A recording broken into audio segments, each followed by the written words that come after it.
आगे बढ़ाता है, वहां व्यक्ति को उसके कर्म से नहीं उसकी जाति से पहचाना जाता है। और जब जाति सामने आती है तो इंसान के कर्म पीछे हो जाते हैं। उस ऑर्डर में लिखा है कि अगर कोई इंटरकास्ट मैरिज करेगा तो उसकी सुरक्षा नहीं करेगी पुलिस।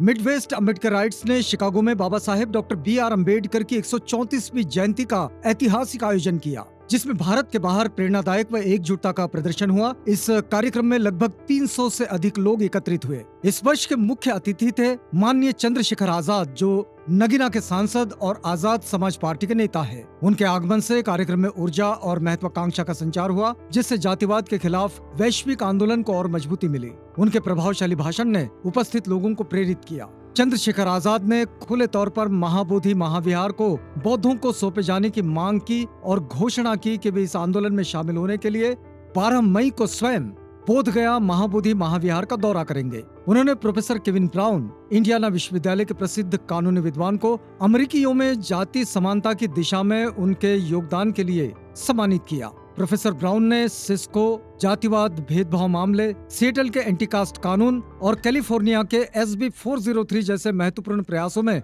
महत्वपूर्ण भूमिका निभाई है। कार्यक्रम में शिकागो स्थित सक्रियतावादी और लेखक प्रोफेसर डैन व्हाइट हॉज ने भी भाषण दिया, जिन्होंने अमेरिकी और दक्षिण एशिया के वंचित समूह के बीच साझा संघर्ष और एकजुटता पर बल दिया।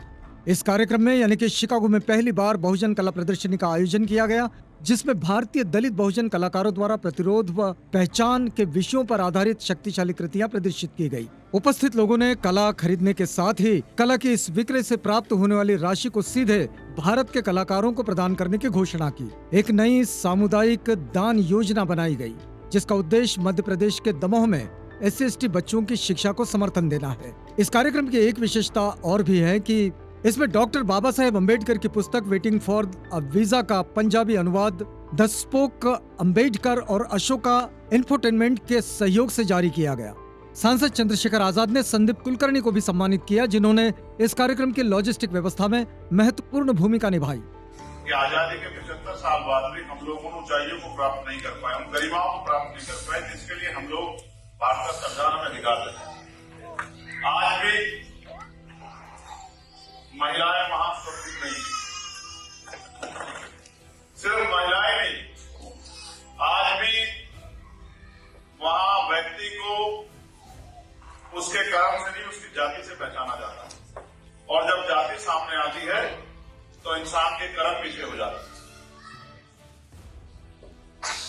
मैं दुनिया के इस कोने में हूं और मैं ये महसूस करता हूं कि यहाँ के युवा रोजगार के लिए, तरक्की के लिए, आविष्कार के लिए काम कर रहे हैं। कि हमारे यहाँ युवा वो एक दिन आता है 14 फरवरी का, कहा उमेद का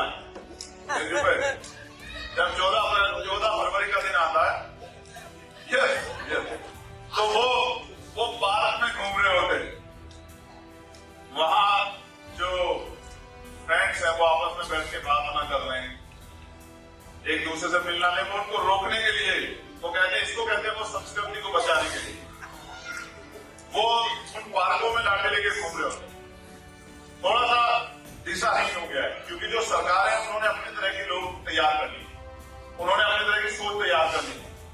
और ये बड़ा इंटरेस्टिंग है, अभी कोर्ट का एक ऑर्डर आया, क्योंकि जैसी सरकार होती कोर्ट भी वैसे हो जाता। ये मेरा अनुभव, अभी एक ऑर्डर आया कोर्ट का, जहां बाबा Saheb Ambedkar allegation of cast, उस किताब में जाति के नाश का रास्ता बताता है कि इंटरकास्ट मैरिज करनी चाहिए। वहां अभी एक ऑर्डर आया है, उस ऑर्डर में लिखा है कि अगर कोई इंटरकास्ट मैरिज करेगा तो उसकी सुरक्षा नहीं करेगी पुलिस। जब वो माँ बाप से अलग जाके कदम उठा सकता है तो अपनी जान की रक्षा भी स्वयं करे। ये ऑर्डर है। मैं वहां होता तो जज साहब से जरूर पूछता, लेकिन जब मैं जाऊंगा तो उन जज साहब से जरूर पूछूंगा कि ये किस क्या दिमाग में चल रहा था जब आपने ऑर्डर दिया। यहां महिलाएं आजाद, यहां पुरुष भी आजाद, लेकिन वहां महिलाओं पे वो थोपना चाहते हैं जो हमारे घर में, जो हमारे मन में चला रहा है, पूर्वाग्रह किसी न किसी वजह से। मैं तो तारीफ में मानता हूं